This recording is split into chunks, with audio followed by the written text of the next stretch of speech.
Hey all, Michelle Raza here with the Finding Yourself Book Club, and today we're going to talk about Lindsay Gibson's Recovering from Emotionally Immature Parents.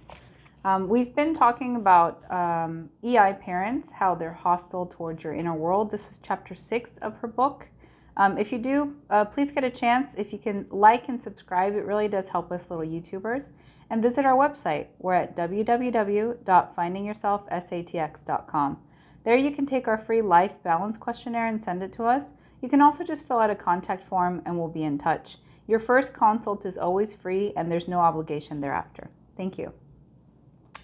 Okay, so today we're going to learn about how you learn to turn against your inner world. It's bad enough that EI parents invalidate your inner world, but you may also internalize their negative voices. As a result, you could start dismissing your inner experiences and treating yourself with contempt. Here are some self-betrayals to look out for. You turn against your inner experiences. EI parents may be dismissive, but it's especially harmful when you turn against your own thoughts and feelings. As you reject your inner experiences, it will feel like other people wouldn't want to listen to you either. This is because you have adopted contempt for your deepest feelings. Once you side with an EI parent's disdain for your inner world, it's like putting yourself into emotional solitary confinement. Self-neglect and self-criticism take over. You learn to build a facade and become more superficial. A child won't grow up feeling like a person of substance if parents aren't interested in what they feel or think. It's difficult for children to stay genuine when it feels like their parents are about to lose interest. To avoid feeling overlooked, many children build an impressive facade rather than expressing themselves honestly. As a result, they may often feel inauthentic with others. If you sense you're living through a facade, try showing your true reactions a bit more.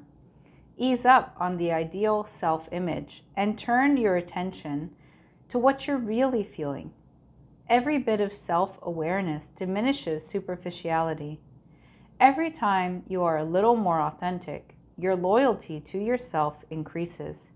Your facade was probably the best you could do to win the approval of EI parents, but it may no longer serve you for optimal emotional closeness with others.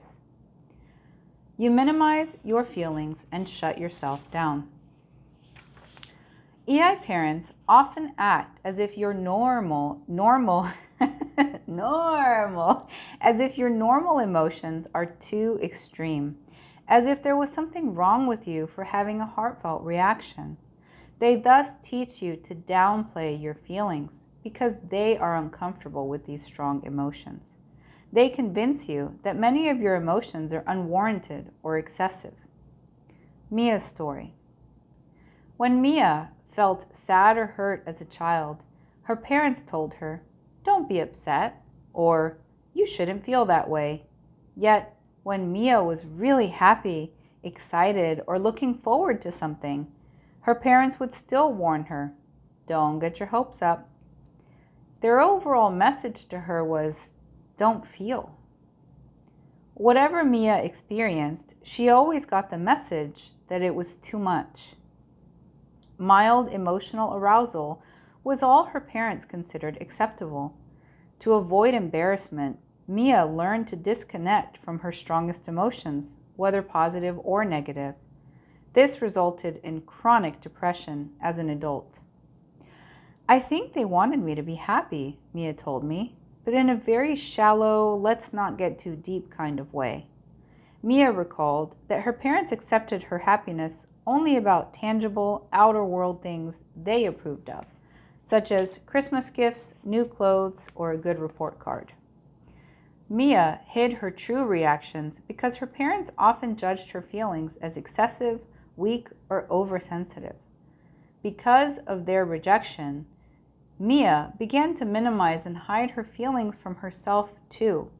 She gradually lost her emotional freedom. her right to feel whatever she felt. Fortunately, Mia reclaimed her right to her full emotional autonomy. She learned to stop playing it cool when she was excited or shrugging it off when she was deeply disappointed.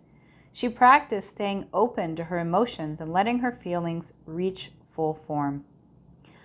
And so in the next video, that's what we will start discussing, which is how to protect your right to your inner world. If you grew up around emotionally immature people, emotionally immature parents, as Lindsay is saying, you might have learned just to kind of shut all of that down, right? If you got too happy, you would get in trouble. If you showed any anger, you would get in trouble. So you just kind of go into this neutral zone where you're very good about reading the other person and kind of going along with whatever mood or feeling they have, but you don't actually express how you feel, and especially not if it goes against how the other person's feeling. So we're going to dive into that in the next series of videos to really help you start to find your own true inner voice, and get out of it. Get out of where you are and where you've been dealing with emotionally immature people. As I've said in previous videos, if you haven't looked up a feelings wheel, do so. Go find a feelings wheel. There's lots of them on Google. And start trying to put your feelings into words. So get a journal, and you can do some of the journal exercises that we've covered in these chapters in Lindsay Gibson's books, but also just make it a habit to journal before you go to sleep at night. Journal in the morning. Keep a journal of your dreams. Your dreams actually tell you a lot about how you're feeling, and especially if you're not used to paying attention to your feelings, your dreams are kind of that window into your inner world. They're really, really, really very interesting. So start journaling. You can do it on your phone through email. You can access it through your computer. You can use the notepad feature of your phone or your computer, or you can go old school and just have a piece of paper. I know I always lose paper, so I actually have mine on my email.